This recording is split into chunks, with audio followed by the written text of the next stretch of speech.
Cool. All right, man. Well, welcome, Elliott. Welcome to the show.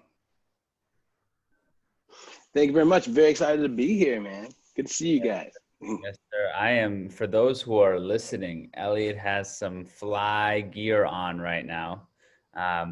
What is happening on those hands, brother? Let me know. What are those rings? Okay, so this one right here is a antique butter knife from 1864, given to me over a decade ago by my boy Akil Apollo.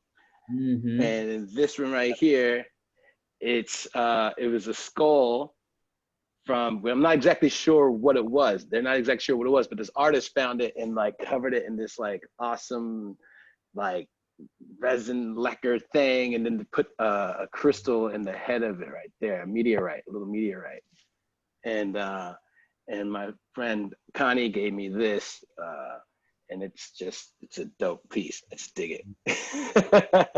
And when I first got it, I was like, yo, how am I supposed to wear this thing? Not just like part of my hand now. You know what I mean? Yeah, dope. Well, I mean, that's a Thank perfect place to begin because, there are some people, and I'm a gas you up right now, Elliott, so just relax, take it, enjoy it, appreciate it. There's some people in life that you meet that, I think especially as you get older, that are so themselves and are so, they're just so cool in being who they are.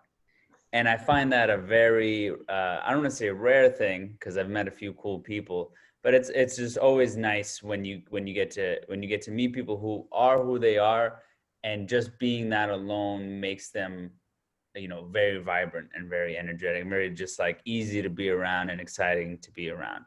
And I'm sure there's a lot behind what makes a person like that.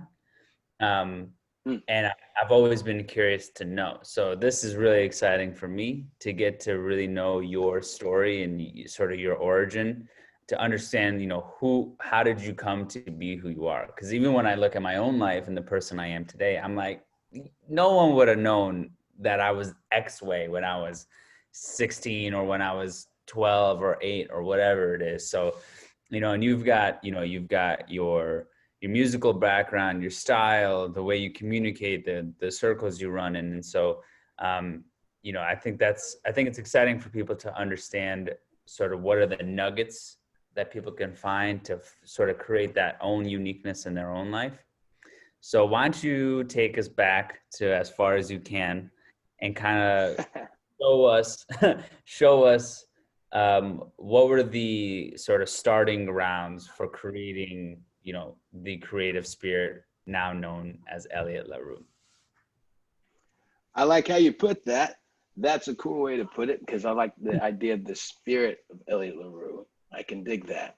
Well, first of all, thank you for that introduction. That was very lovely. And I guess what I would say, and it's funny because I've talked about this with some friends of mine before about like why I might say the things I say or why I do the things I do at times, because even in my crew, I'm always very much me, that was something that always worked well for me, especially in our Daybreaker crew, because there's very strong personalities there, and there's a lot of genius energy, especially from my sister Rada. And notice that I call her my sister, right? She's not blood to me at all, but I have certain tiers in my life, in certain ways that I see the world, where I call very deep, connected friends, people who've been on my journey for a long time, and I've been on their journey for a long time. They become family at a certain point.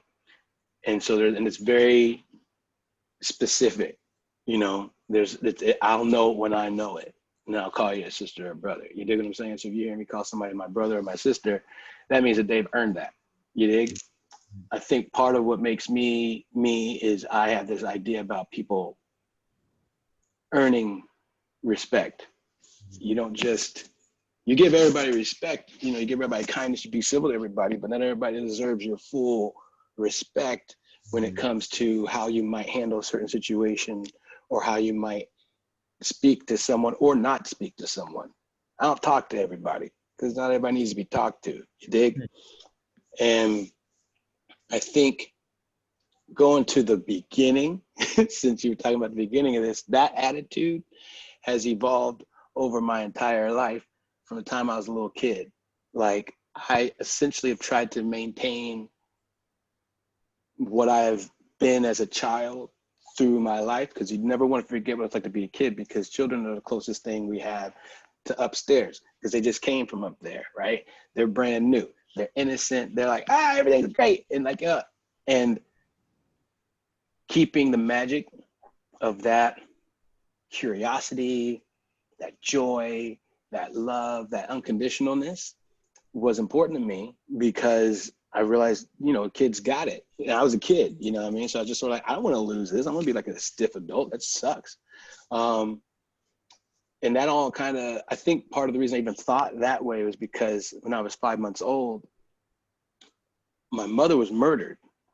And so that obviously caused a huge black hole in our family. It obviously caused a lot of pain, a lot of grief. And at the same time, we made it through that. And my father, remarried, and the woman that he married became my mother. And she's a great mother. I call her my mama, because she's like, I'm a Texas boy. She's amazing. If I didn't know she was my blood, she'd be my blood. You dig what I'm saying? It's like, she treats me like that. And she's a white woman. And so it's fascinating, because as a kid, you don't even think about race. Like, you don't, because I know that because I lived it. You dig what I'm saying? And I learned so much love from her and my father, and how our family came together even through that tragedy. And there's, at 4 years old, I started going upstate New York to visit my deceased mother, Vicky's mother, and her husband, her husband, who was her stepfather. And I would come up to New York from 4 years old on every summer to visit them and like connect the family. And now, how many years is this later? So many decades later, we're one big family. Like, her sisters are like my mom's sister now. Like, that's how much they connect, and that's how much they're tight. And my grandmother is my dad's, mother-in-law still, it's like they still are, and like but it's like, that's his mother, like not his mother, but like, what I mean? It's like the closest you can get to that. She means that much to us. She's the strongest woman we know. She's gone through 2 children dying, 2 husbands passing. My grandfather just passed last year.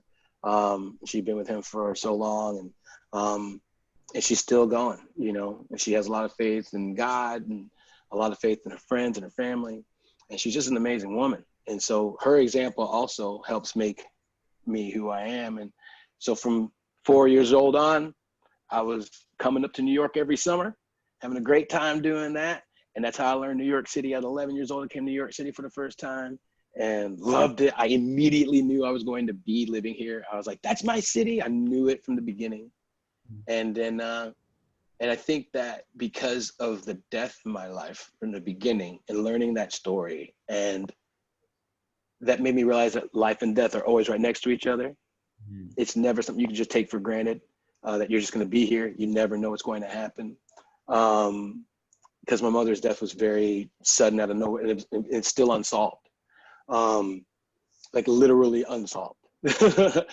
We've even found some new evidence this last like a year and a half, 2 years ago almost, and it didn't actually end up being what we hoped it would be. So because of that, I've always kind of maintained, you want to have fun in life, you want to enjoy life, you want to like really feel love, and that's really kind of colored everything that I've done. It's made me make decisions about my career. It's made me make decisions about the places I live. It's helped me understand that if I'm going to be happy in this life, I have to be grounded in who I am first, because I can't because the world has so much coming at it all the time. You had to be grounded in something. And it's better to be grounded in yourself, because at the end of the day, whenever you die, you're always going to be alone. You're always by yourself. And I think people take it really for granted and try to escape this connection to themselves, this relationship to themselves. And I'm like, I got to get great with myself, because I'm around me all the time. So if I don't like me, then who the fuck's gonna like me? All right, well, there's a lot to unpack there before we go any further. So I give it like that. I mean, I hope that's okay. Yeah, no, I love it. Please. So, okay, let's backtrack a little bit. So you said your mother was murdered when you were 5 months old, correct? Mm-hmm.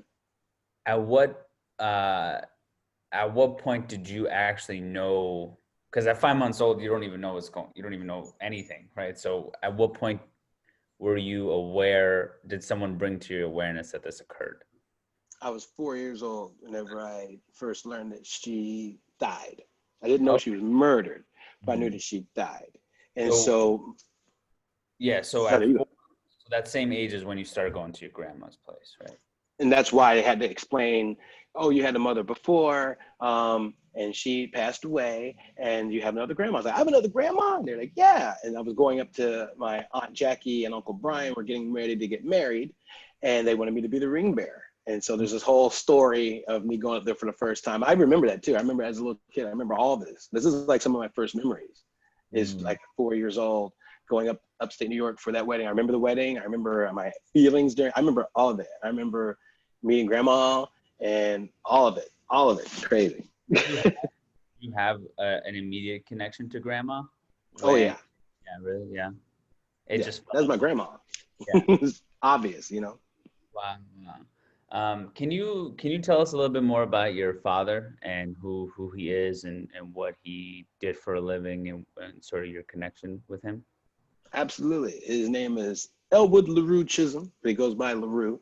And that's kind of, my middle name is LaRue. So Elliott LaRue is my name, but my last name, is Chisholm. And so, but it just flows easier. For a long time, I was, Elliott Chisholm, and it's like, that's fine. That sounds cool. But then I was like, no, what though? What about, just wanna. And it was like a way to like also say my dad's name, because, my dad, and he's like, it's great because as a kid, he was always a good dad, He always was there for us. We played basketball together. We go on bike rides. He was always trying to be involved in our lives because, and I don't know if he did this because of this, but he didn't have a father himself. He didn't grow up with a father. His father was not around at all.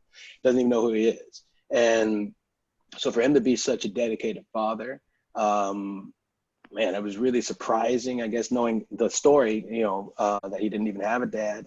And he worked for the Air Force. My mom and my dad worked at the Air Force. My mom was at the civil engineering work order desk, and she like did a lot of budgeting and like stuff for like, she's a civilian, but my dad was in the reserves, and he was a tech sergeant and taught pilots how to save their lives. Like if they were like to eject in a jungle, he'd teach them how to like survive and like how to get out of there. And like, that's pretty cool, So yeah. And he like, sometimes he would, take me onto the base. I get to like go to the gym with him and like work out and like, or we'd meet all his friends there. I remember this guy's named Terry and, all these different guys that were back there. Pilots, I learned a lot about how pilots have such like, they got big egos, but they have to, because you're like, you're flying a plane at like, crazy speeds, and you got to be, fearless really to do that work. And so he would teach them all that stuff. But then he had to retire early. And then he kind of, I don't want to say he got lost. He just sort of got like, didn't really know what to pursue next. So he took on a couple of different jobs. Like he worked at the post office for a little bit, worked bakery for a little bit. And now he works, doing stuff at Alcon, which is great. Like he really wanted to get this job at Alcon. And that turned out great for him. And so from there, he's never really been like about his career. He was always more about like family. And I really appreciated that, because while he had a good living, it was really more about like what we were doing when we go out on the weekends. I'll go see movies. I'll go to putt golf and go, go do mini golf and like go bowling. Always wanting to do stuff together. So it was just all about love, and we were always laughing. Another big thing we do in my family, we watch a lot of TV. We watch a lot of movies. But in doing it, we're talking about this stuff, we're eating, and we're like, and so like a lot of our shared time is time like watching TV and like laughing at stuff. And like we have this whole thing where my parents came up a couple years ago. We all watched Key and Peele for the first time. I introduced them to Key and Peele, and like they died laughing. Like we have a funny sense of humor in my family. Like we love crass humor and crazy stuff. And so we'll watch things that like people wouldn't think you watch with your family, but we're like, we'll watch that all day long. We watched Wolf of Wall Street all together on Christmas one year in the movie theater. We're dying laughing on the Quaalude scene. Like it was hilarious. One of my favorite movies growing up was this movie called Bachelor Party with Tom Hanks. And I was like 4 years old when I watched that. If you watch it now, that is not a movie you watch as a 4-year-old. So in fact, I'm going to recommend everybody go check out Bachelor Party with Tom Hanks. It's the reason that they made The Hangover and all that stuff. That was the first movie that really set that foundation for like the Bachelor Party movies. That's the one that did it first, and it's the best. But yeah, my family, they're great. They're great. I miss them a lot. They're still in Texas too. So who was the sort of musical and creative influences? Because to me that sounds like two parents, military background, very cut and dry in a sense. Obviously there was a lot of love and community and joy, but who really started to bring in some of the flavor into your life?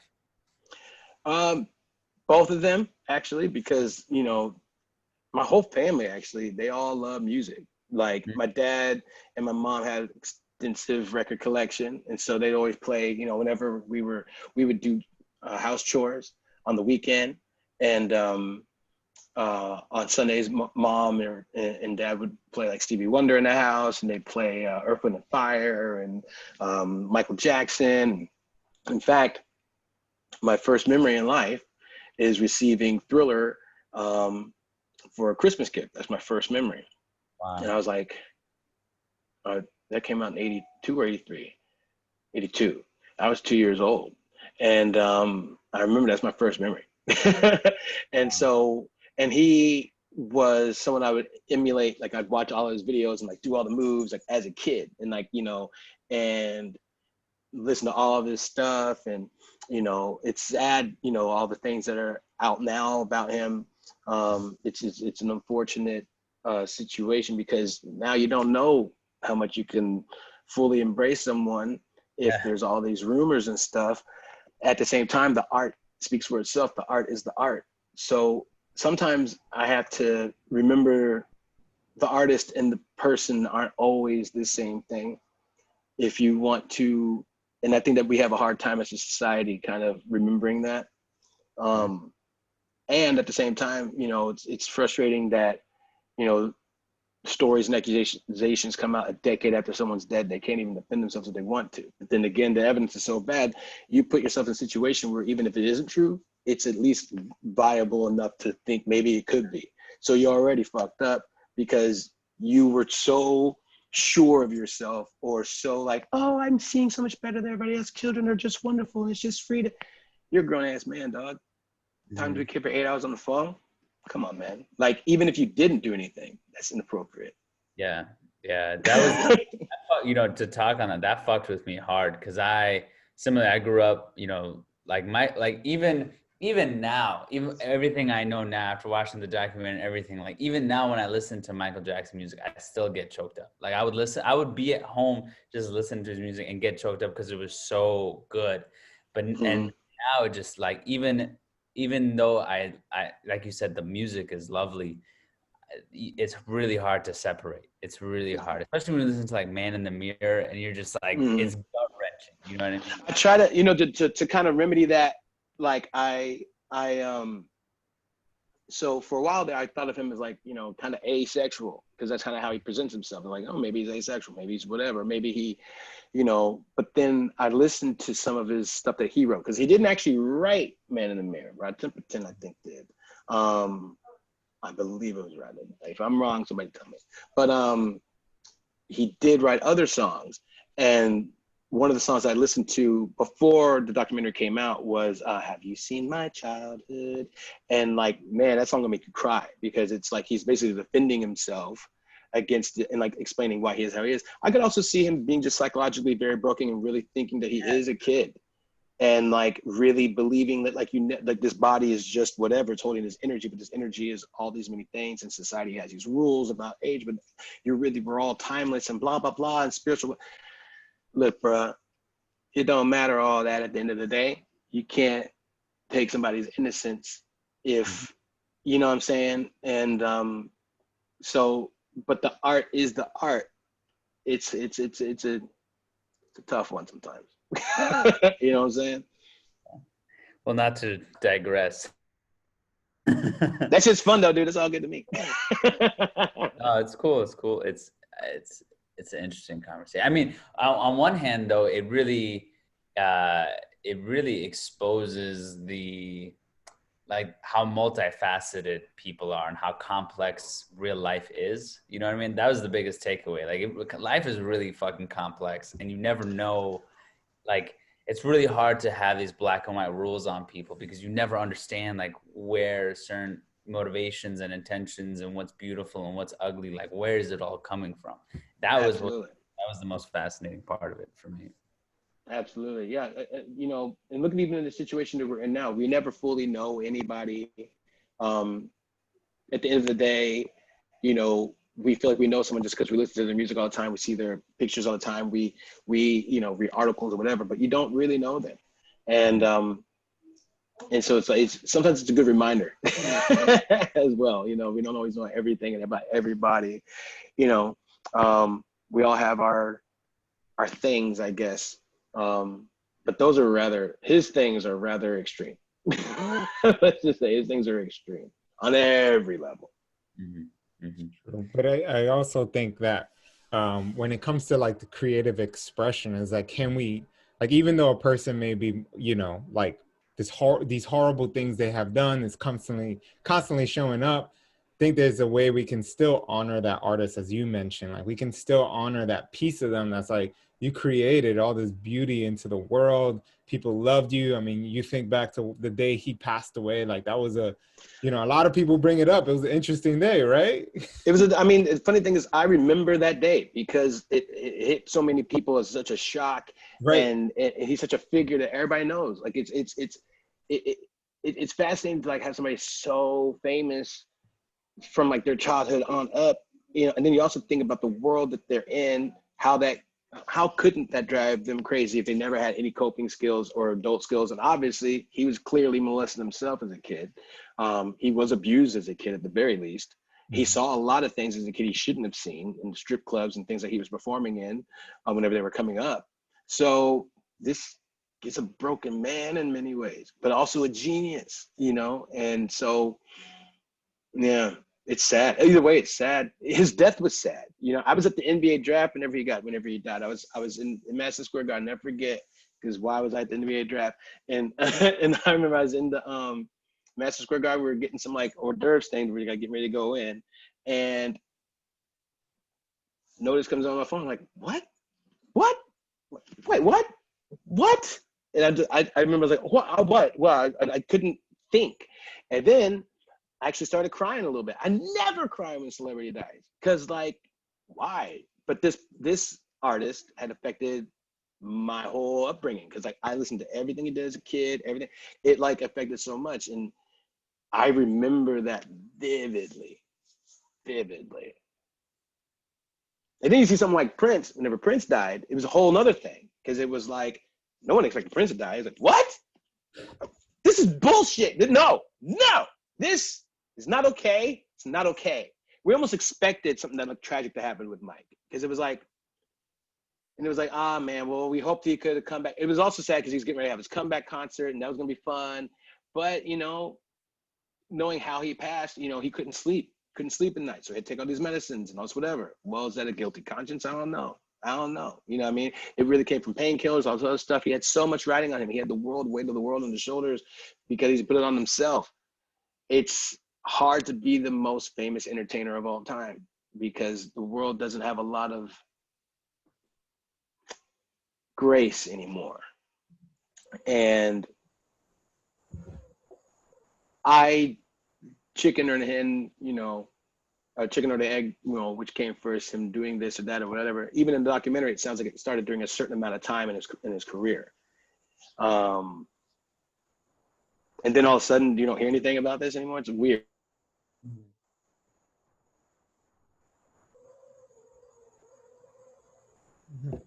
Did he freeze? Oh, we're gonna have to cut this out. Okay. He did. Elliott?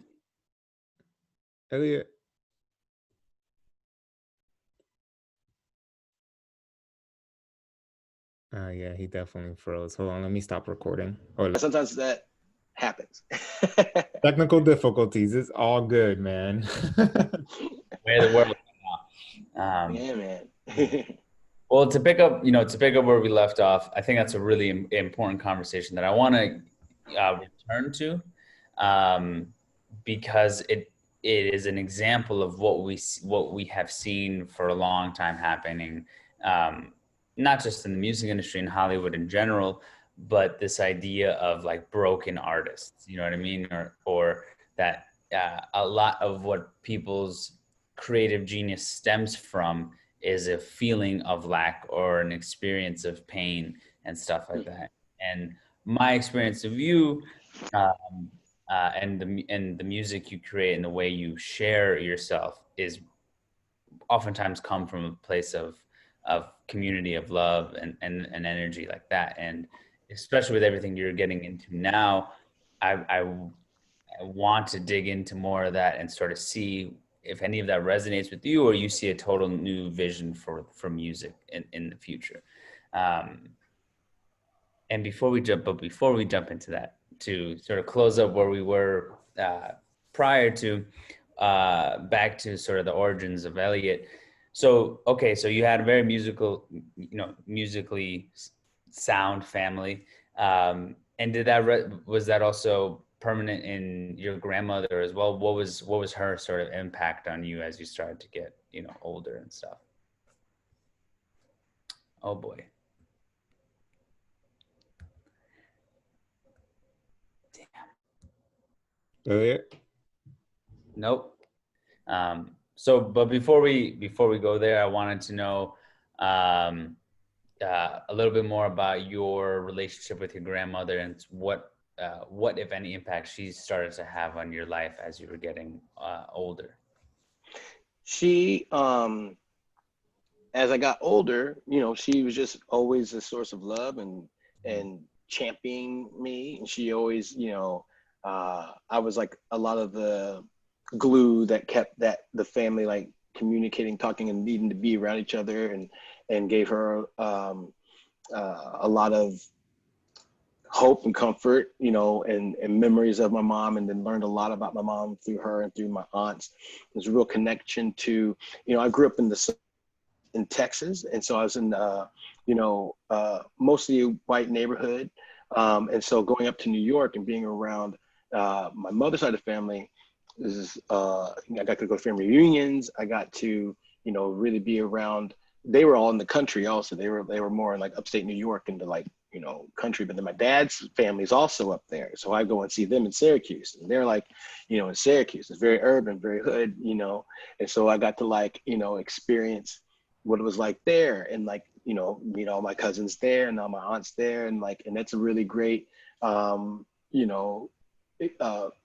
family there as well. Like my dad's family is also very big and extended. We have one of the longest running family reunions in America, the Good Family Reunion. And we just had, what was it? We've done over 50 years. I'm trying to think what year this was this past year. Well, we've done a lot.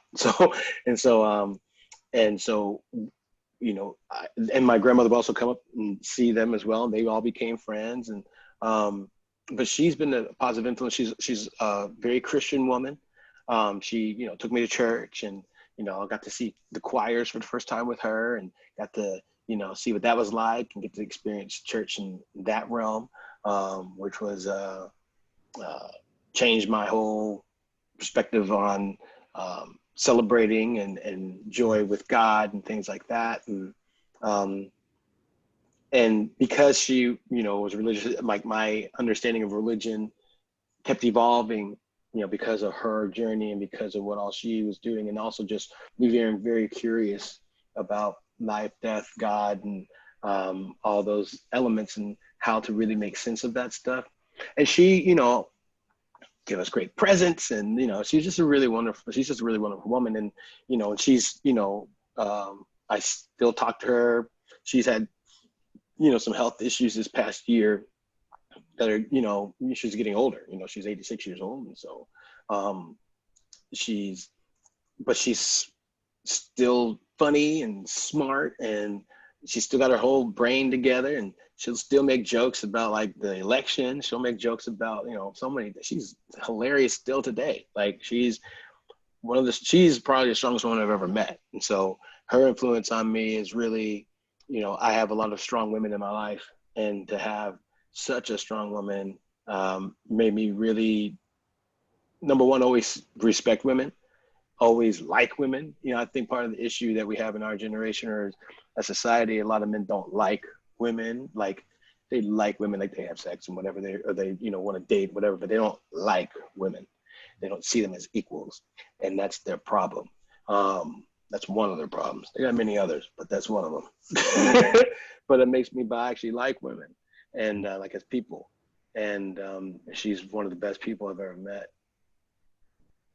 That's dope. That's dope. And so through, you know, during your whole childhood, you said you were, you know, already listening to all of Michael Jackson and doing his moves and stuff. Did you already see yourself as someone who was going to be a musician or someone who's going to be a singer, an artist in that way? When did that really start crafting as like, oh, I'm really, this is who I am. This is where I'm going to move forward with this? Well, I started grabbing the microphone and singing on that, like I was singing songs on the radio since I was 2. Like there's a picture of me holding a microphone at like 2 years old. And so I've been doing that. So I think I knew I wanted to do something in the arts since I was 4. I really knew I was going to do something in the arts. Either it was going to be movies, or it was going to be on stage doing plays. It was going to be something. I knew I was going to do something. And I knew that I was going to affect a lot of people. And because of that, you know, when I went to school, I did some theater classes before I was in school, as far as, you know, they didn't have it in classes. So we did some at a local theater. My parents let me do that. They really encouraged it. They never stopped me from doing what I wanted to do, because they saw that I had potential. And so, you know, in school, as soon as I got a chance to do plays, I did them. I went right into the theater schools, you know, theater classes. Did public school, but we had really good theater. And my teachers really believed in me. Miss Duncan, Deanie Duncan, in my middle school, she's the first one that really gave me real faith that I could do this. Like we did a serious monologue, and like I worked on it, and like I really felt like I was an actor whenever I worked with her, and it was really great. And so she gave me a lot of confidence. Miss Tester, and I was my 3rd grade teacher.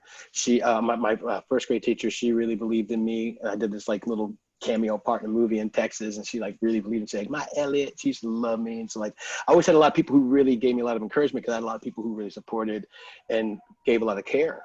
But that was also because I was being nice. You know, I was a nice kid. You know what I mean? I was never one of those jerk kids who always, you know, acted up. I like people. So I treat people with respect, or I, you know, try to be nice. You know, we've lost a lot of civility in this country, in this world. And I try to, you know, exhibit it, because that's what I would want. You know, I really believe in that, treat others how you want to be treated. That's a real thing. And we've lost a lot of that, a lot. And I think it's one of our biggest issues is losing civility and trying to just be good people. That's gone almost. It's weird and sad. So I want to help bring that back. Yeah, man. Yeah. And so you started in theater in school. When did you start writing your own music? I wrote some of my first songs when I was around 8. Me and my friends would like make up music in our rooms with like, I would get tape recorders and like record like instrumentals and like, you know, chop stuff up, whatever, and like make an area where I could like say my part, you know, like, you know, get little microphones and get little things, like try to figure out how to make music and like record them on our, you know, tape decks. You'd like tape over a cassette with like, you know, tape, and then you could like record over it, or you get like blank cassette tapes, you know, all that kind of stuff. And I would just start doing stuff, and we'd write songs. I remember we had a band band, me, my neighbor friend, my brother Ryan, and we called ourselves the Radical Kids, and like made up these stupid songs. So I just write every now and again, and like I just always was pretty good at it. And then I had a boys and men style R&B group in middle school. Me and my friends, David, Donnie, and Clifford, we had called Nothing But Smooth. And we would like sing all these songs on the radio, and like girls would be like, ah, you know, whatever. We did the talent show in 8th grade. That shit was funny, man. But we didn't really write anything in that time. But I would still write on my own. I just write songs that like I liked, and like I would, you know, maybe about a girlfriend or whatever, and like I'd sing it to her, and like that'd be her song, you know. I remember this one song I had sunny days, I wish they lasted a lifetime, but in any weather, as long as we're together, everything is right. When the night goes by, we'll kick off our shoes, chill to the grooves, and tell each other forever and ever and ever and ever and ever, just as long as we're together. I had a whole song to that. What? I like would record that, and like I'd like record one part, pause it, and put another part. Like I have all these like harmonies with. I did it on cassette as a kid. Oh man, that shit was fun. I forgot about that. Man, that's amazing. So I've always just kind of done it, you know, just because it was just fun. Listen, You know, at any point during this podcast that you want to break out into song again, no, it's okay. all right, Please do. Please do. I'm not warmed up, just so everybody knows. That was I used to sing that song when I was in like, I was like 9th grade or 10th grade or something like that. Yeah, I was like 10th grade, and I did that one. It's awesome. Called Sunny Days. Okay, Totally so mimicking a New Edition song. you're still at Texas at this time. Yes.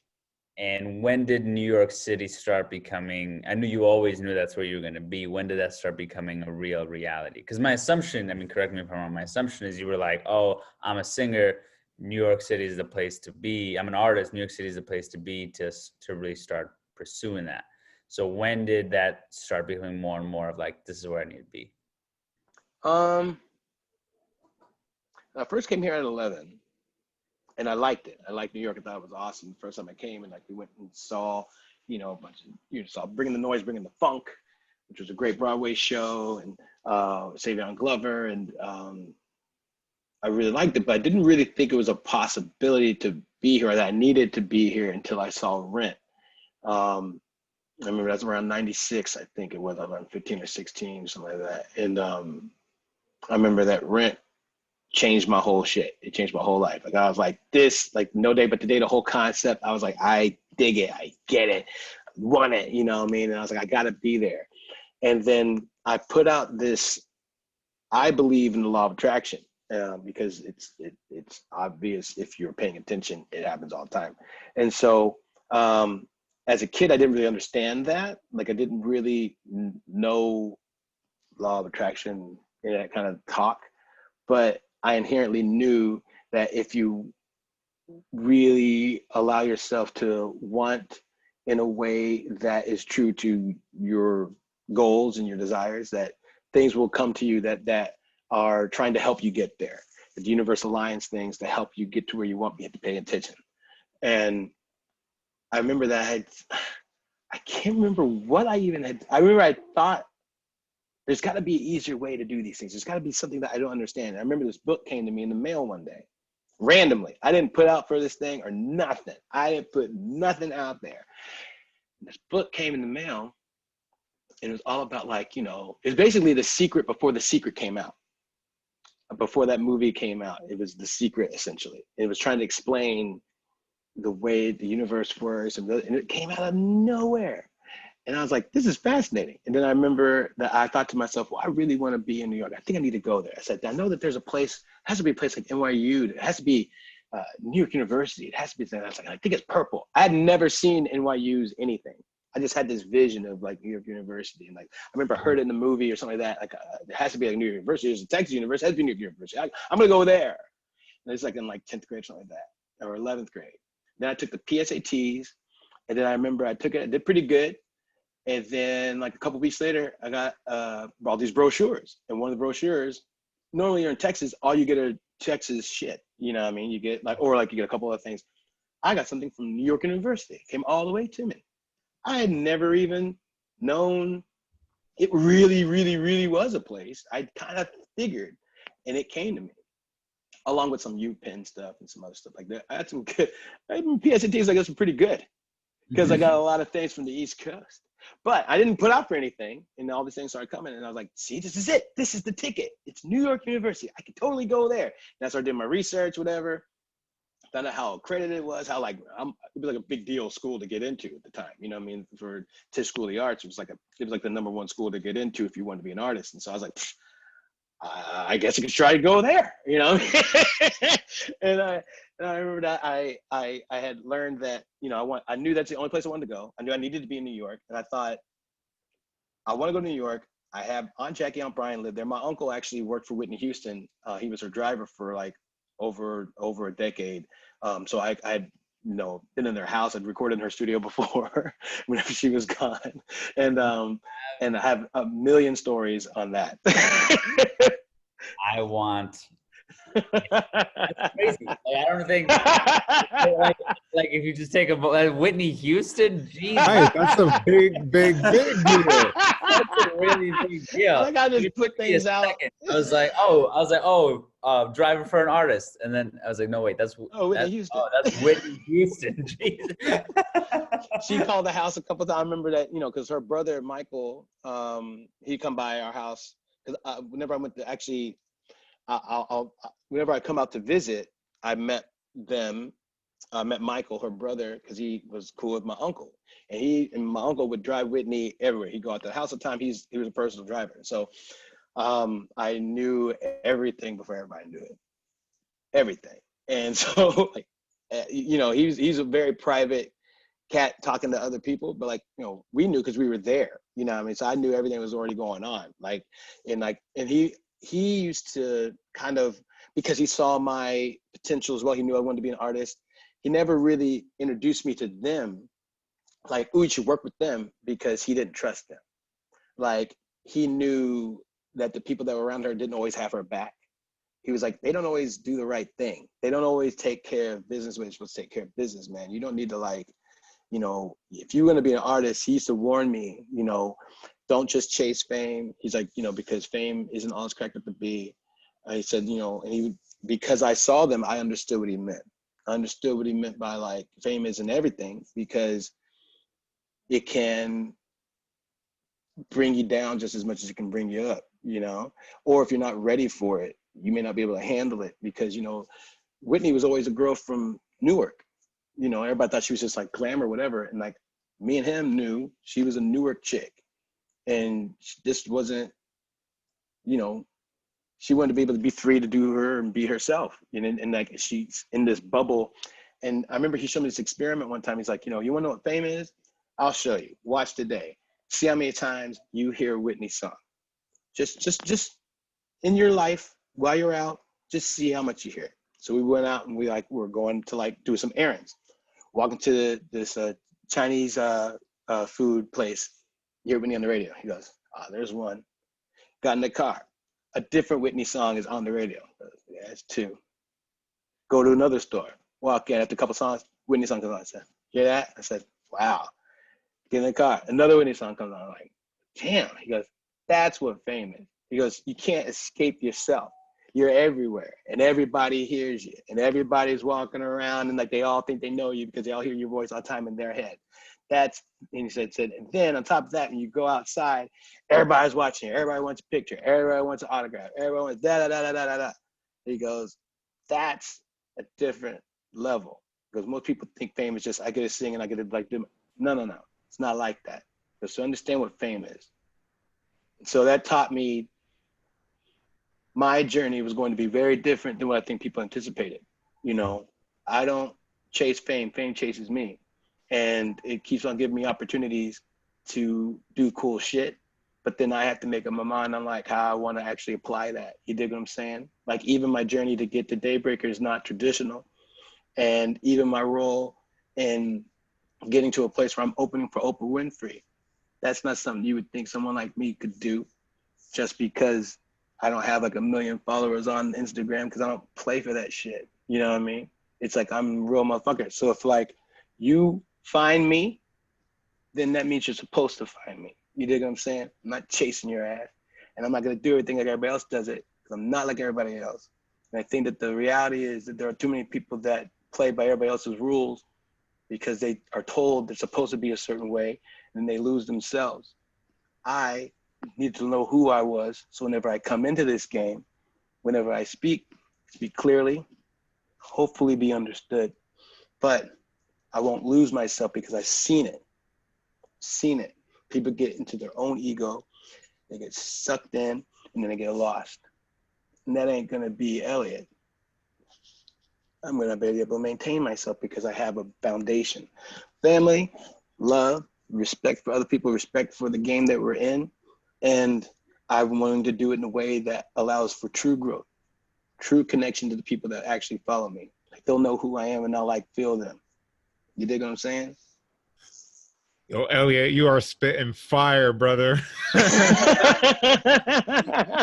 Dude, like everything you were saying is so funny because like there's been, at least for me this year, that's come up a lot. Like I'm 30, I'm about to be 31. I grew up during the time when everyone wanted to be fucking famous. You know, early 2000s, everyone wanted to be like Miley Cyrus and all these big names that were coming up around that time. But as social media started coming out, you start seeing these dark sides of fame. We were just talking about Michael Jackson, for instance. Miley Cyrus she came up because she was recently on the Joe Rogan podcast, and you got to like hear her whole story of being a childhood. Miley's dope, dude. Like I gotta get, like, I'm not trying to interrupt. I want you to keep going, but yo, I gotta give her props because that's a kid who, like, she's a real artist. Like, she really is. She's a real artist. I give her props. No, she's dope, and her music is actually really good. It's been coming. New album is killing. New album is killing. It's a rock album. She killed it. Like, damn, this kid. And it's crazy because I know Jesse is gonna get into this surely, but what I wanted to just say was that, like, I love how you're saying, like, I'm not looking for this Instagram fame. If you find me, that's because you were meant to find me, and that right there just speaks so many volumes in terms of what you value as an individual. But I think what more and more people are starting to seek, I think that's what kind of 2020 really showed up for us. Like, wait, maybe actually I don't want this fame that everyone is seeking, and maybe I just want, instead of quantity, I want that quality. Like, you know, Kevin Kelly has a great article called The 1,000 True Fans, and I'm always thinking about that. It's like, you have your 1,000 true fans, you can make a decent living with that alone, and you be under the radar, not dealing with Whitney Houston. Still live you have everybody in your ass. Exactly. For what? So that I can, like, work an extra, like, 50 hours a week so I can, like, be on, you know, every radio station and talk to every motherfucker that doesn't even say back what I'm actually saying and wants to chop up my words and put into an article and say, oh, Elliott said whatever the fuck. Shut up. I ain't into that shit. I want to talk to the people, and the people can feel what I'm talking about because I'm going to be real with them. You dig? And I'm not going to like, I'm going to be as nice as I can be, but I'm also kind of have to sometimes kick someone's ass with the words and the message, because I think people have forgotten so much, dude. And I'm glad you said what you said about 2020, because I was telling my friends when this whole thing first started, there's a couple of friends I do see, you know, you create your own little bubble, right? And if you want to, like, not go crazy. And they were talking about whenever they first got into it, and I think y'all probably felt this a little bit too, because a lot of people felt this, that, you know, when it first happened, they were all like, okay, I'm going to get focused. I'm going to, like, work out, and I'm going to, like, do all these things. I'm going to write this book, or I'm going to da-da-da-da-da. Like, they were, like, trying to find a way to keep themselves busy because that's what they've been told they're supposed to do. They're supposed to be busy, supposed to be doing things, we're supposed to blah, blah, blah, blah. And I went there, I looked at that the first week, and I went, y'all motherfuckers don't realize this is not going to end by May 15th. Something was telling me this isn't going anywhere. So I sat and I listened to the universe. I meditate and shit, and I feel it out, and I feel the energy. And I was like, don't do anything. Don't do shit. Don't try to get on some routine. Since my whole industry is gone, I'm in a lucky position and a shit position because my whole industry's gone. I used to have well, 3 jobs, but I had 4 gigs I would do sometimes. I do body healing as well as I do Daybreaker. I did my own events on occasion. I would do weddings and things like that. I had all these different things that I was doing. And all of them are gone from the pandemic. So I had to go on the CARES Act and get unemployment, all that kind of stuff. So it's like, all right, what am I gonna do? Sit and do nothing. How many other times in your life are you gonna get the opportunity to not have to do something every single day? You're never gonna get this opportunity again. There's never gonna be a time when everybody has to sit down and shut the fuck up. And what are they doing? Still trying to talk, still going crazy. Shut the fuck up. Chill the fuck out. Read a book, watch some TV shows, and stop thinking about what you aren't going to be able to do. Just accept where the universe is, accept where the energy is, and enjoy it. I have been going nonstop for 6.5 years with Daybreaker. I was traveling the world. I just come off touring with Oprah for 3 months all over the country. I hadn't taken a break in 6.5 years to really not have to travel every couple of weeks or every couple of days or whatever. And like, as much as I love building the movement and doing what we're doing, being the voice of this, it was great to be able to also like stay in my house for a little bit and like soak up what I did do.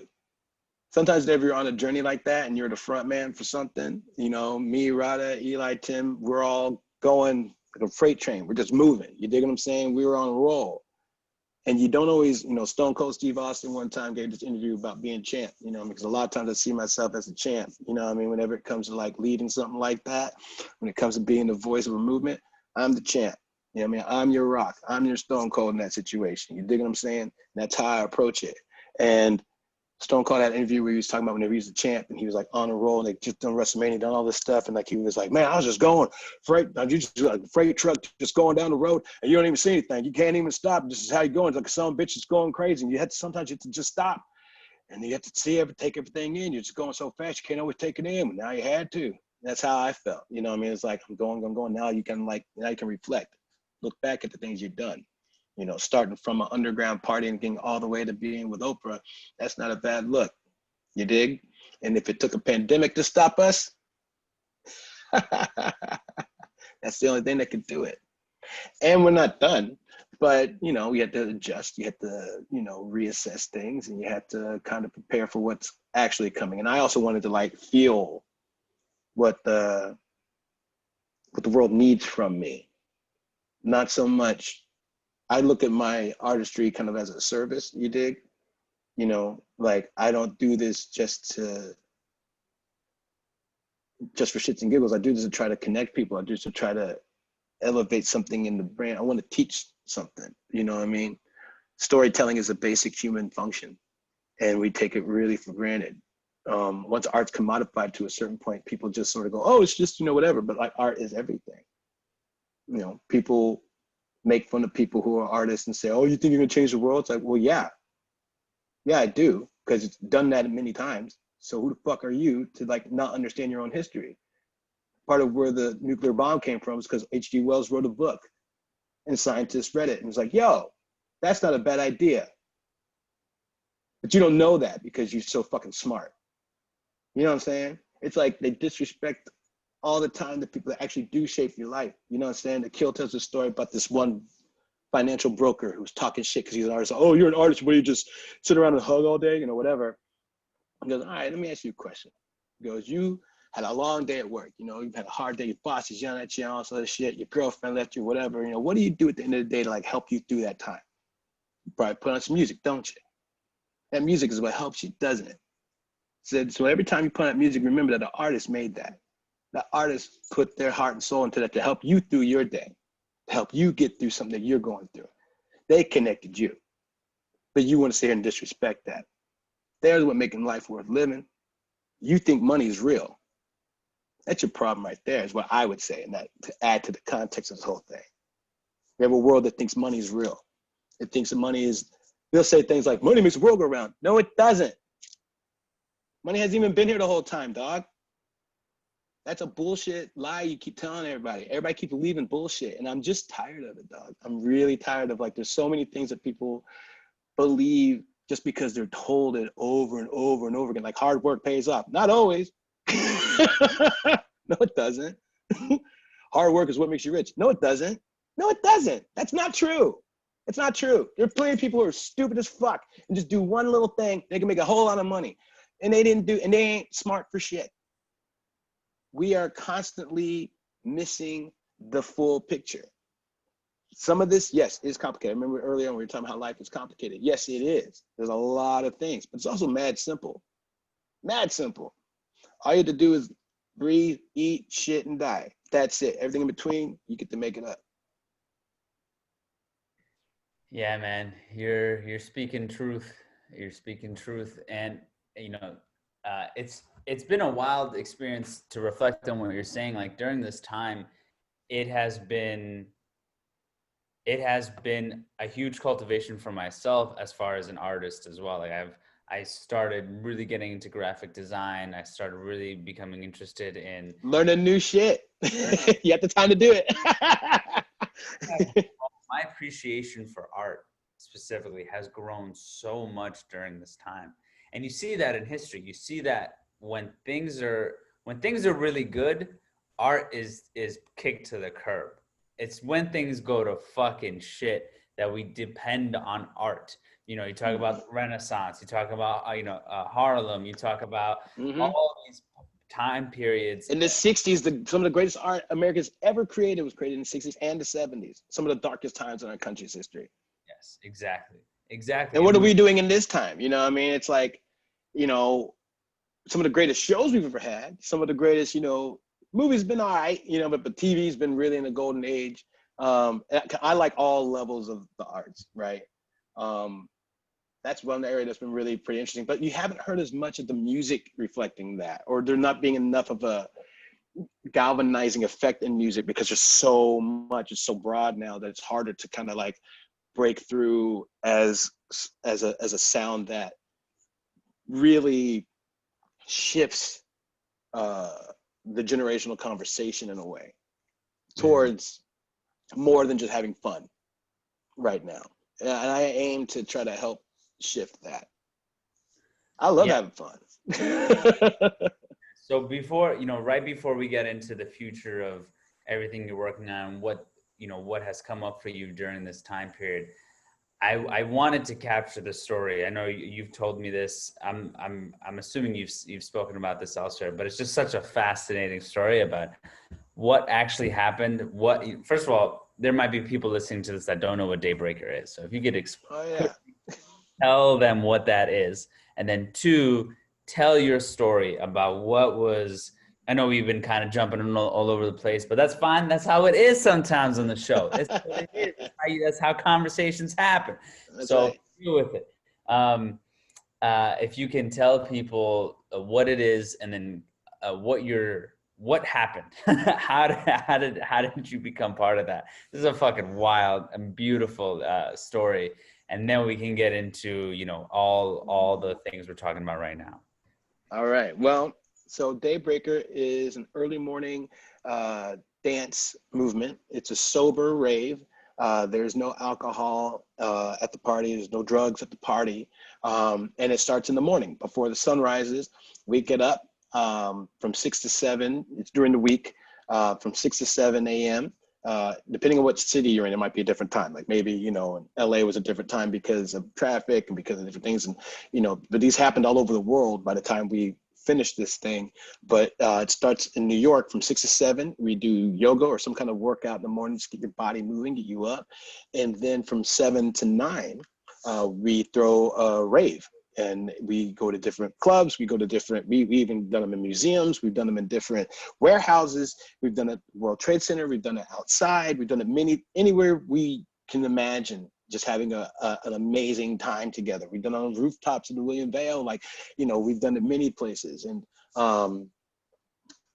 there's usually in New York an average of about, you know, 600 people to like, you know, 1,200 people that come out to these parties, and we dance and go crazy. And I am the voice of the party. I'm the MC on the microphone, leading the charge.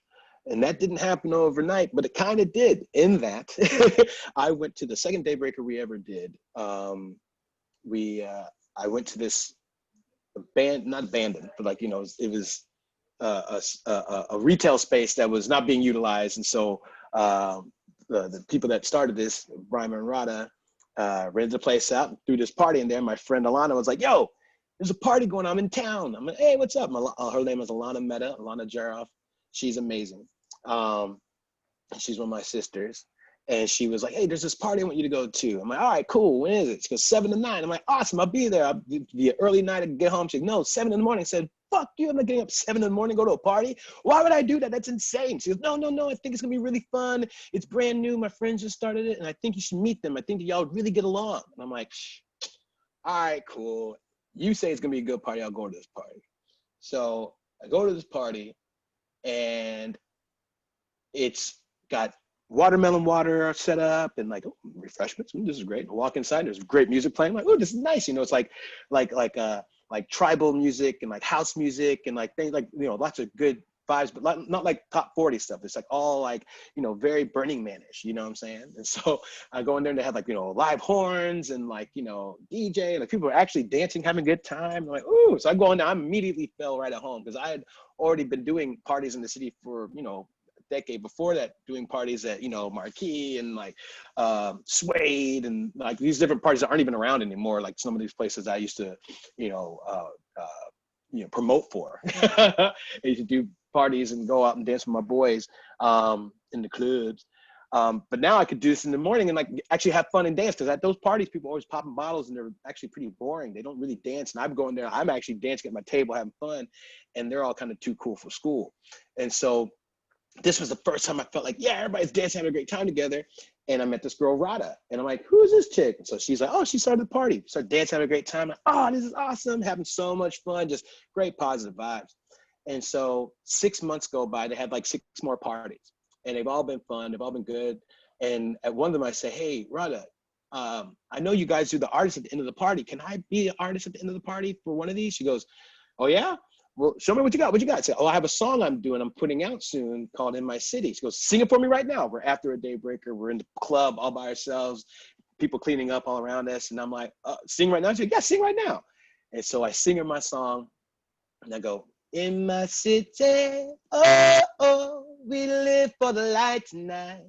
In my city, oh, oh, we fight to hold the light. I know it's not easy to see, but the stars all shine in my city. In my city, oh, oh, oh. And she goes, whoa, goosebumps. Brymer, come over. She has Brymer, her partner at the time, come over. And he comes over, she goes, what? He goes, okay, sing it again. So I sing it again, second time. And he goes, whoa, holy shit. And they do this like, they say, Harrison, come over here. Harrison was the producer at the time. So he comes over, he goes, okay, sing it again. I sing it a third time for him. And then they go, all right, that's it. He goes, next Daybreaker, 2 weeks, you're on as our artist at the end of it. I was like, awesome, this is gonna be fun. I'm like really excited. I'm like, you know, because I've been putting this song together independently, and I'm like trying to find the right place to like put it out. And like, you know, I'm trying to find the right, because like this song felt like a timeless song. I was like, I want to make a song that I told myself, I meditated on this song. I said, I want to make a song.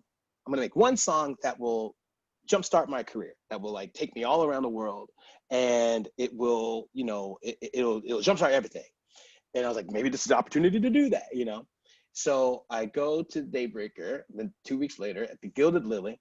And while I'm there, I'm like having fun and like we're having a great time. Like I've already been a part of this for a little bit, like just being someone that people see, and like I'm always dancing, people just really enjoying my energy. And I was really helping create like this like really fun energy on the dance floor. So I'm already getting like people who like are remembering me from like the times I've been on the dance floor. And so I see the DJ, and I knew the DJ. I'm like, hey, Noah, what's up? It's NSR. And I'm like, yeah, what's up, man? We've done parties together. He's done some of my ELC events before I ever did Daybreaker. I had this party I did myself called ELC. And I'm like, yo, dude, you know I'm the artist later on, right? He's like, yeah, man, it's going to be dope. So, yo, I have an idea. Can I borrow that microphone for a minute? Right in the middle of the party. Party's going on. I'm like, can I borrow that microphone for a minute? He says, sure. Hands me the microphone. Don't even act, because he knows what I do. And so I grab the microphone, walk up to the edge of the dance floor, and I just go, good morning, Daybreaker! And then everybody turns, and they all went, ah! And like they all went crazy. And I saw like, you know, doing whatever on the microphone. And then Rada runs up from way across the room. She runs all the way. She goes, yes, yes, what the fuck? Yes, oh my God, ah! She starts freaking out. And so I started like, you know, doing my thing. I'm dancing and singing. I'm like hyping the crowd up, hyping them up, getting them all crazy. And then like I stop, get back to the microphone, and the party keeps on going, right? So then later on, doing my song, we get introduced and everything, and like everyone's like, "Woo, this is great," you know, whatever. And like, you know, I do my song, and then after, Rod was like, "Damn, that was really dope." I said, "Thanks, man." She goes, "But you know what? Do you think you could do that thing that you did on a microphone at the next Daybreaker? Maybe do it for a little longer?" I was like, "I think I could do that." So the next Daybreaker, she, you know, hands me the microphone, and we talk about like how much I want to talk and how much, you know, she would give me like advice, like, you know, like if I didn't know how much she wanted me to do, what she didn't want me to do. And so she was like, oh, just like, you know, maybe here, or maybe don't talk about that, or maybe like, you know, whatever, like give me some advice. But then I felt it out, and then I showed things I wanted to do. She's like, oh, I like that, you know, and we kind of like worked it out. Then by the time we did like 2-3 of those, never another word. I just got to do, I felt the energy of the party, felt like I needed to do, and she just trusted me to do the words I wanted to say. In this, like we have run of show, and in the script, it'll even say, Elliott says something transcendent, as opposed to like scripting out what I say, because they never, it all comes from upstairs. Like what I do is I like feel the energy of the people. I feel what all's going on, what needs to be said. Then I have a lot of different, you know, I have a lot of knowledge of a lot of things going on in like culture. And so like, I can like take a lot of that and bring it to the forefront of what needs to be said. And that turned into me being the voice of the movement and being the official MC and going around to different cities, opening up different cities. And from then on, I didn't stop doing it. Like every Daybreak we had, I was there. Every city that we open, I go. And then it turned into other MCs being in other cities. Like, you know, I had to find people that could do this, because it really brought a different energy. It changed the whole party. It changed the partnerships we could have, because now you had someone that's speaking on the mic and giving a message.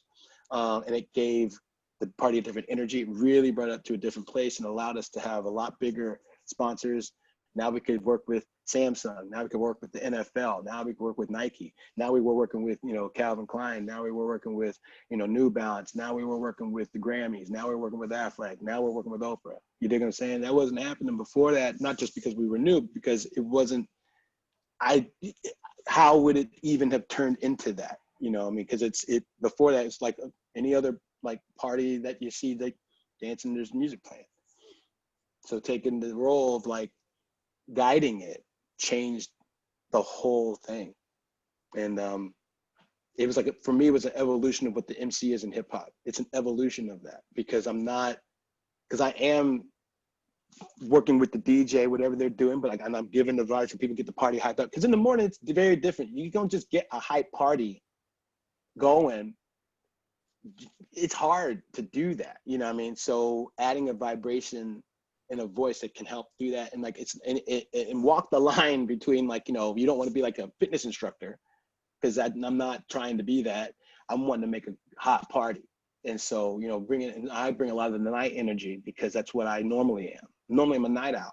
I changed my whole sleeping pattern to be a daybreaker. You dig what I'm saying? Normally I'm going to sleep whenever y'all are going and getting started. That's when I go to bed usually.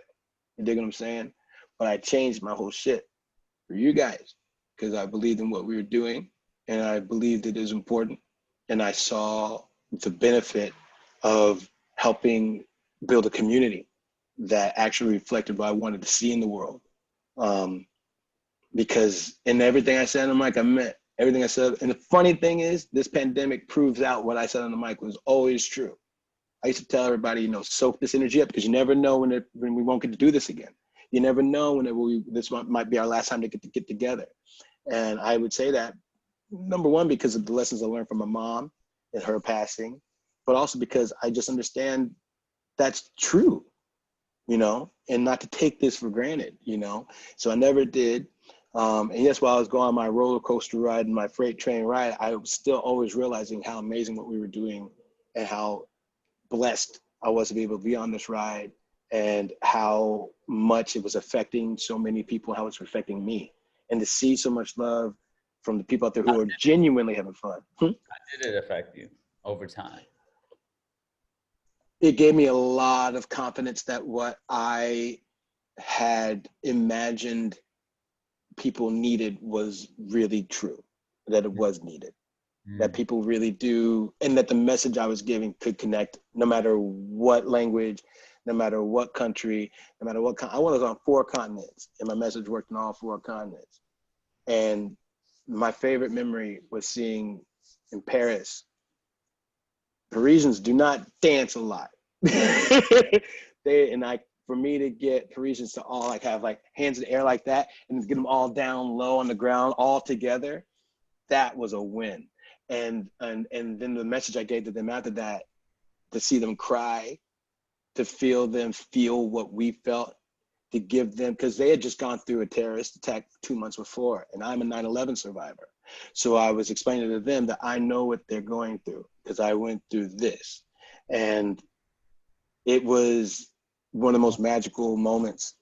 We were all like, and I didn't speak a lot of French. So like I said, I don't speak a lot of French. Like, can you? They said, no, we want you to speak English. We want to hear you. We want to feel you. And I was like, all right, cool. So, I told them my story because they all know English anyway, most of them. So, but that was an amazing moment. And then also another favorite moment was in Hong Kong, before everything's gone on with China and Hong Kong, with Beijing and Hong Kong right now. We got to go there, and we had just come from Shanghai, and now we're in Hong Kong, and understand that I'm talking about these places that we are going to. We started off in the basement in New York, and then this took years to build to this, but to have a party go from New York and then become an international party, that's not normal either, day or night.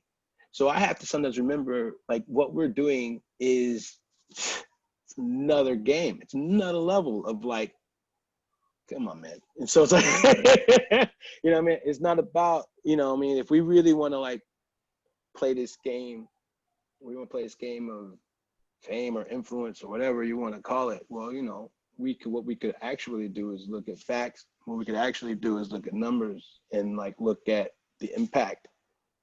And I don't have to argue with anyone on what I do and what I've done. It is an obvious thing. I just don't have to toot my own horn too much, because I don't think that serves a great purpose unless you have to put somebody in their place. You dig what I'm saying?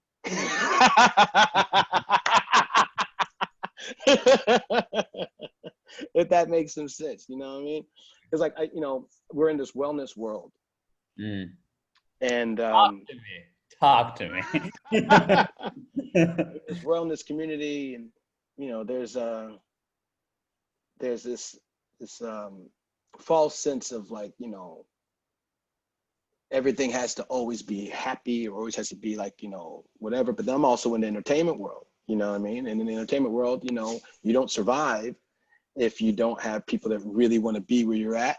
You don't have any kind of influence to create, and the thing is, with Daybreaker, we're very small team, but together, we just had a lot of focus and love and heart and like real passion and a lot of, and there's a real goal to just help people really all feel what we feel in these rooms. You know what I mean? Y'all been in there, like, like it's whenever you actually have people actually happy to be together, and there's no like aggressive, sexual stuff towards women. Like the party's almost 70% women, like our whole community.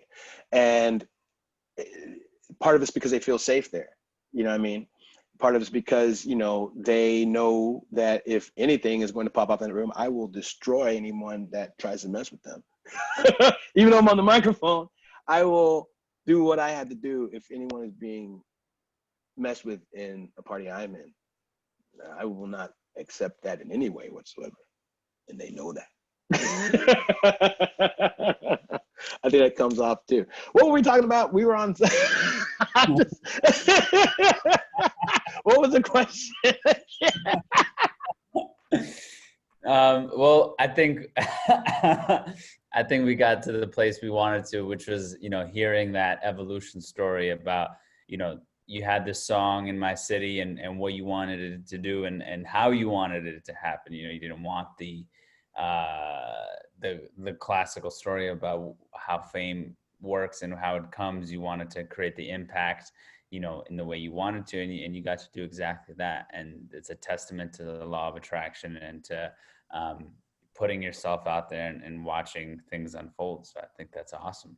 And to just, you know, give more credit to the experience at Daybreaker, like 100%, man. You know, I hadn't heard about it until I started dating my girlfriend, Valentina, and she goes hard. You know, she's been going hard with Daybreaker for a long time. And I'm, you know, the first one I went to, because she was like, you got to have an outfit. And I was like, I have nothing. I have my jeans. I was like, what outfit? She's got a whole closet of outfits, bro. And I'm like, I don't own anything. She's like, here's a wig. I was like, all right, cool. I was like, all right, I guess, you know. And it was awesome because I love dancing. I never had been with a woman, you know, at least in a relationship with a woman who is a dancer and like really loves doing it. And the fact that she wanted to take me to this thing, I was like, fuck yeah. And then she told me the time and I was like, what the fuck is happening? Yeah. And then whatever. And then I came and I get same as you, like, I used to go to clubs, and when I hear party, I was always turned off because I was like, no one dances at parties. It's just like a bunch. She's like, trust me, you'll love it. And we came, and I remember I had come in, and I don't think you were on the mic yet. Like, I think everyone was just kind of like doing their thing, and the music was slowly starting. The music was slowly starting, and then at one point, all I hear is, "Good morning, Daybreaker!" And I was like, "Oh shit!" And then we started going, and I, like, my favorite part is when you go like, "Lose yourself, let go," and then I'm like, "Oh fuck yeah!" Like this, and it was so good, you know, it was so good. Your energy and everyone's energy, and the fact that everyone felt so comfortable to dance, you know, with one another and didn't feel intimidation from the guys, you know, because that was always the truth. Like, a lot of times when I'm in the club, I just want to dance. I'm not trying to hit on you. Sometimes, don't get me wrong, but most of the time I'm just trying to have a good fucking time. I'm not actually flirting with you right now, though. Yeah. And the fact that I could dance with everybody, and it was awesome. And the fact to see other dudes dancing, because most of the time dudes are just like in the corner with their drink in their hand, but here, like, everyone's just fucking partying. And I was like, this is fucking dope. So yes, much love to that whole community and what you were able to bring to that and create there. It's awesome. Coming out and for trusting, man, because, like, you know. Hell yeah, man. No, like, I want to say thank you also for trusting her and coming, because, you know, we don't survive if we don't have people who take a chance and, you know, have the guts to actually put themselves out there and to actually get up in the morning at, you know, I used to say get up dark and early because, you know, it's still dark outside, and to actually come and trust and see what this is. You know, I know that we're not giving a full idea of what it is to the people who've never been, but trust us, when we're back, like whenever Daybreaker is back and when we can have events again, which, you know, we're already planning and figuring it out, like, don't worry, we're going to figure it out, because I think that we are going to be some of the leaders again to help people remember how to do this stuff. Because whenever we come back out, you know, people are going to be sloppy as hell, man. People are going to be sloppy as hell. They're going to be rookies as hell. And they're going to be doing dumb stuff, and they're not going to know what, they're going to explode. So, like, calm down. Like, we're going to guide you in nice and, like, hopefully set the foundation where more parties always feel like that. Well, I mean, you know, this is something, because, you know, talk about Daybreaker, talk about the Get Down, like these types of environments, those who did have that experience, I, like, for myself included, I'm like, man, I would do anything. I would literally do anything to be in that sort of place again.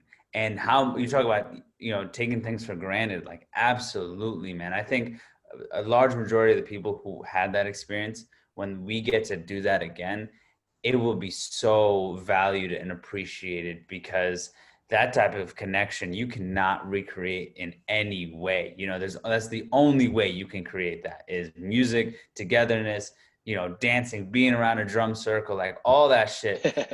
You know, and then those who didn't have that experience, they're gonna see it. You know, they're gonna want that experience. They're gonna want to know what the fuck it's about, because you know that I never appreciated strangers more in my life. I've never appreciated those who I don't interact with every day ever before. You know, if there's something. Do you think that after we're back to kind of normal, that people will continue to hold these lessons, or do you think, or will it be like a quick blast and then they're back to normal?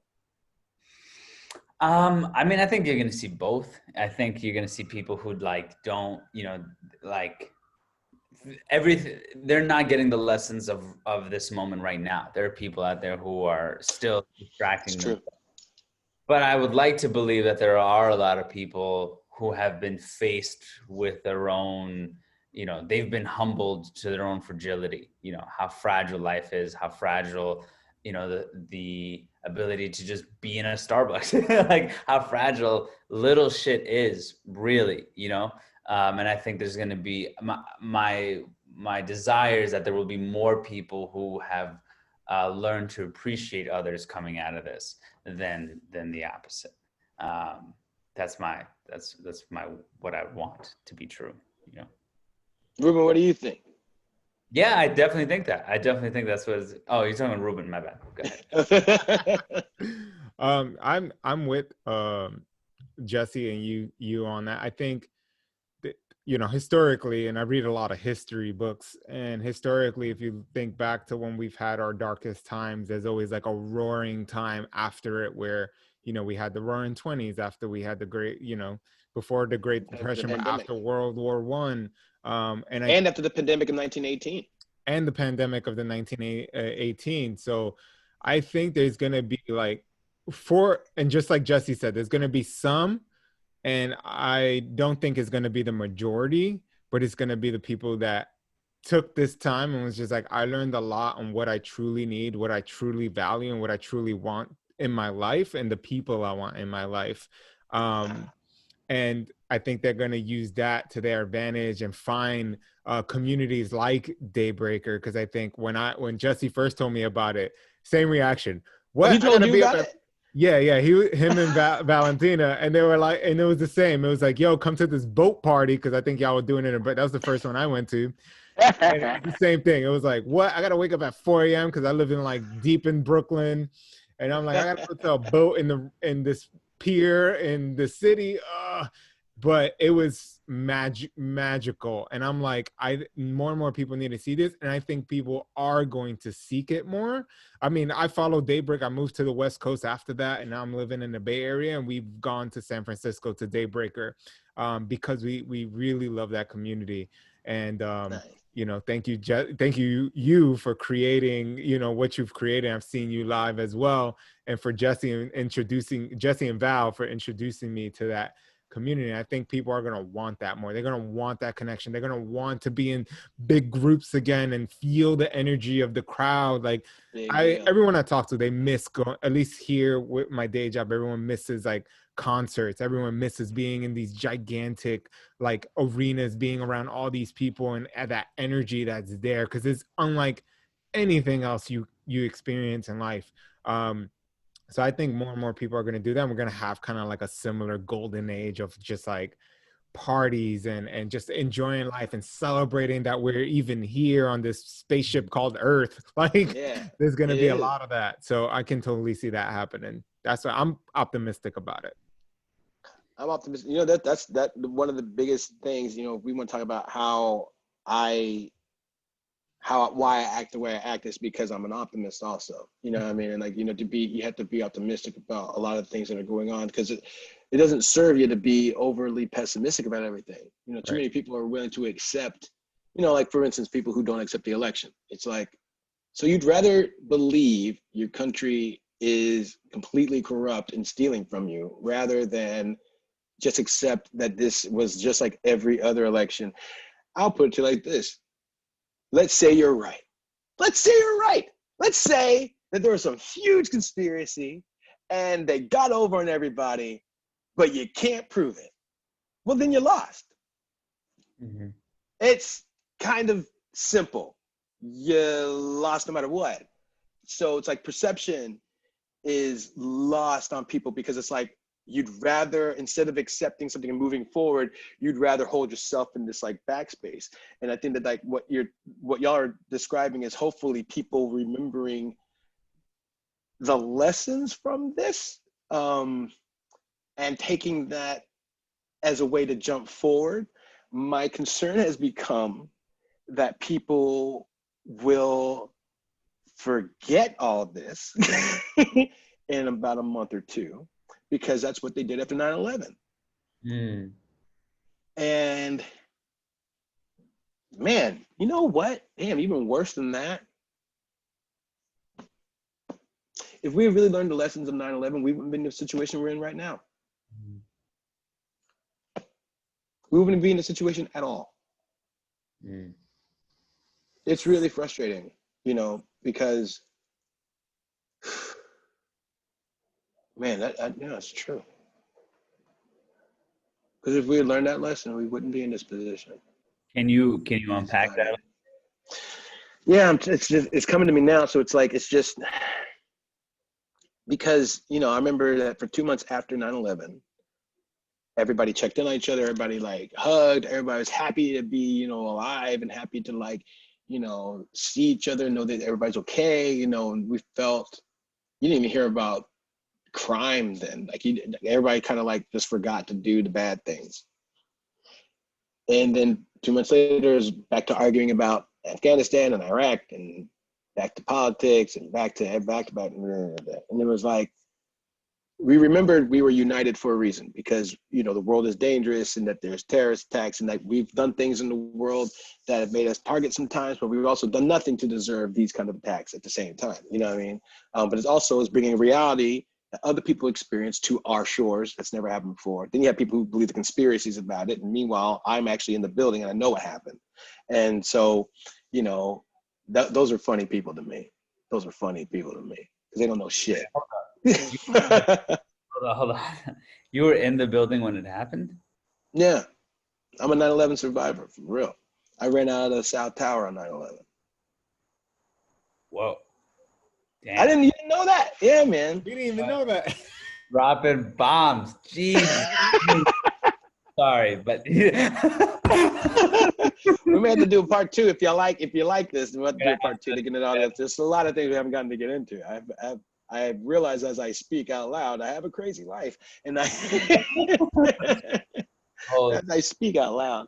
Yeah, 9/11, I was there, and so I remember, you know, everybody talks about the towers. This is just one example. You know, I don't know. I can't answer for the Pentagon. I wasn't there. I can't answer for possibly a missile. I can't answer for that shit. I really can't.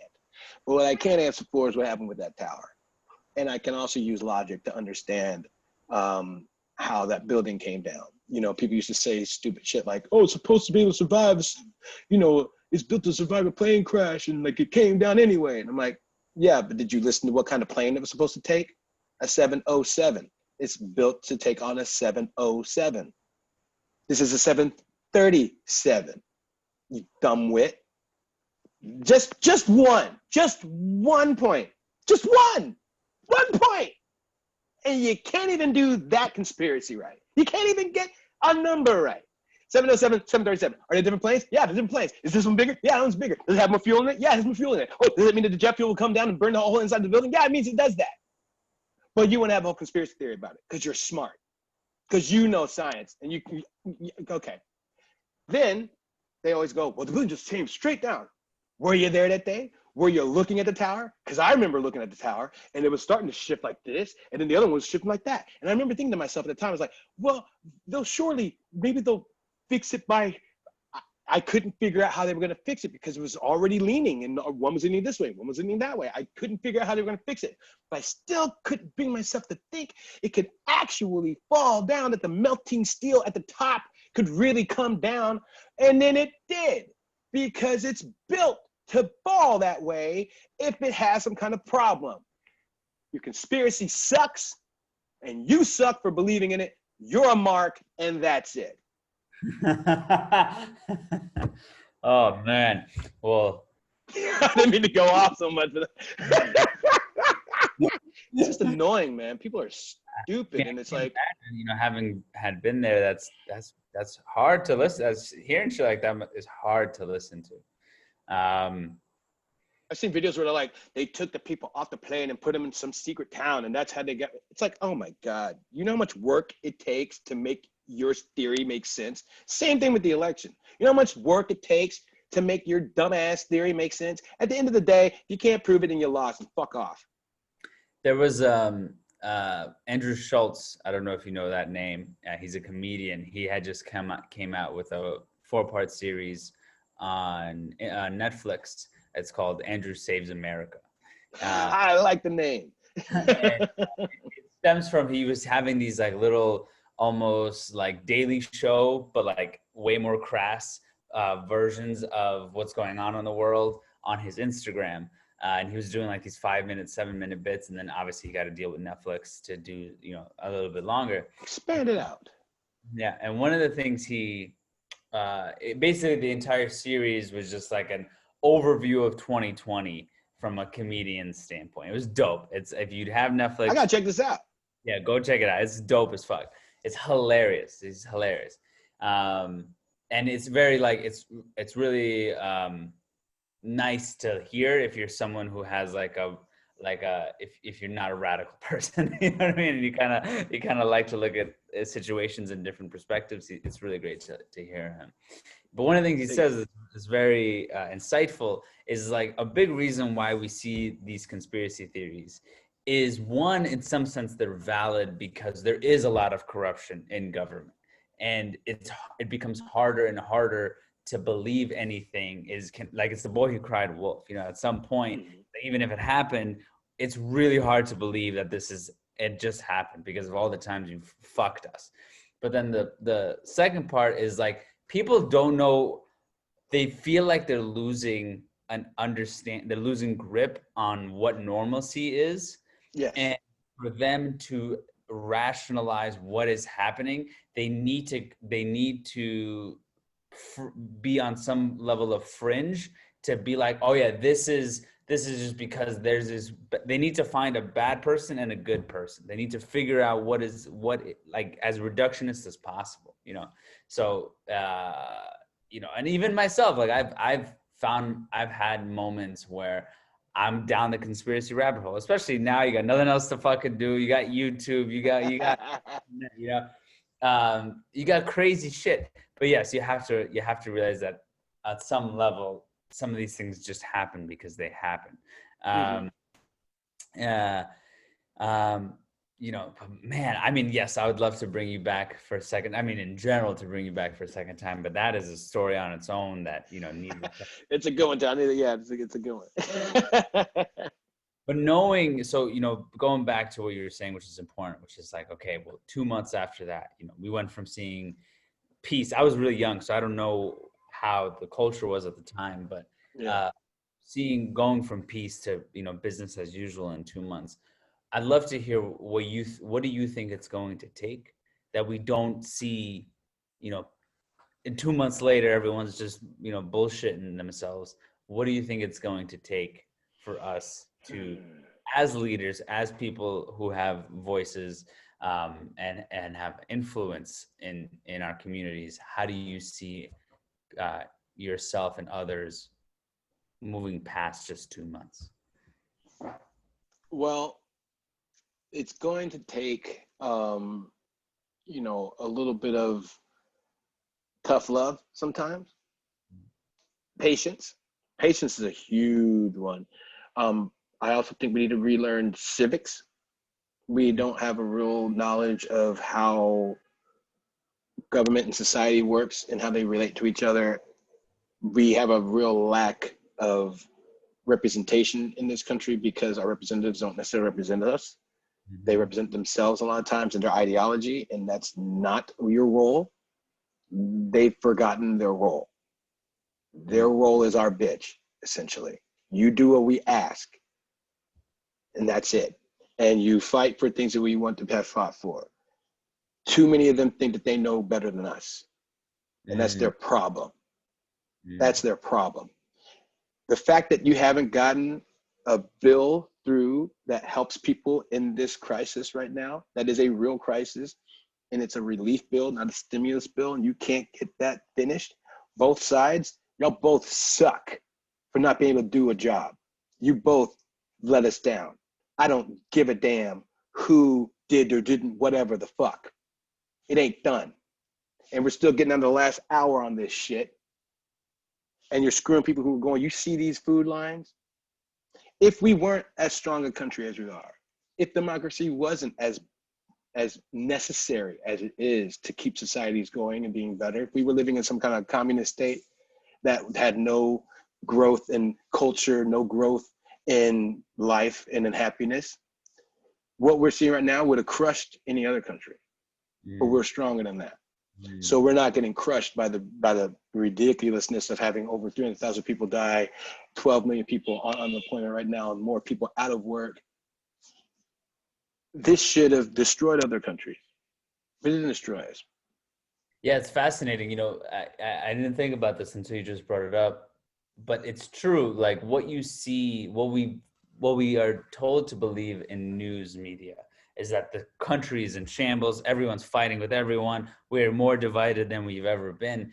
But when you look at actually how you're living your life right now, you know, what this would be like in a different country, in a Russia, in a China, in a, you know, you name it, in a Yemen, wherever. Mm-hmm. It'd be a very different situation.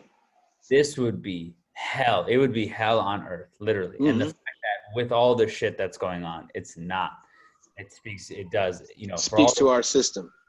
With all the things that are wrong with our system, it speaks also to all the things that are right with it.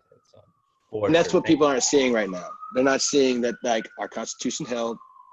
They don't see that there are rules in place that don't allow certain people to do certain things. There are repercussions for doing other things. And the way that we get back to a place where this isn't jacked up in 2 months is we have to actually hold people accountable. We have to actually do the work of what the people are asking for. Right now, we have a minority rule in this country that doesn't want to move anything. Even with all houses of power, they couldn't do anything. They didn't pass one law. They didn't create one program. All they've done is cut taxes, cut regulations, sign on judges that were already left behind because they wouldn't let the Democratic president nominate anybody and actually allow them to go in. So you had all these hundreds of judges that you were just holding over. So you didn't actually do anything. You just held over stuff and just put people in who are sycophants and people who don't actually have pedigree to be there. So you're not actually serving the country. Meanwhile, you know, you hold up legislation that people have been asking for. You see people protesting, you don't do anything. You know, I don't care what side of the aisle you're on. That is not good work. That is not progression on anything that Americans are asking for. They've done nothing. They have 4 years to do something. They didn't do shit, period. There's not anything that you can say that they actually achieved besides the Supreme Court. And in that case, that's a constitutional necessity. You didn't create that. You didn't do shit. That's why you're out. You didn't do shit.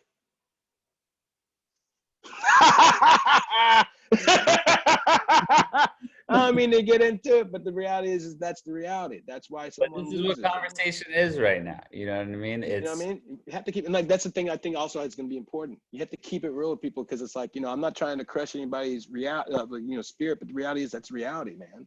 Like, you can talk about other accomplishments, whatever, but at the end of the day, these basic things are true. They're true, and we have to at some point get to a place where we can accept certain truths, certain realities, because this is just the truth. You can't deny the truth.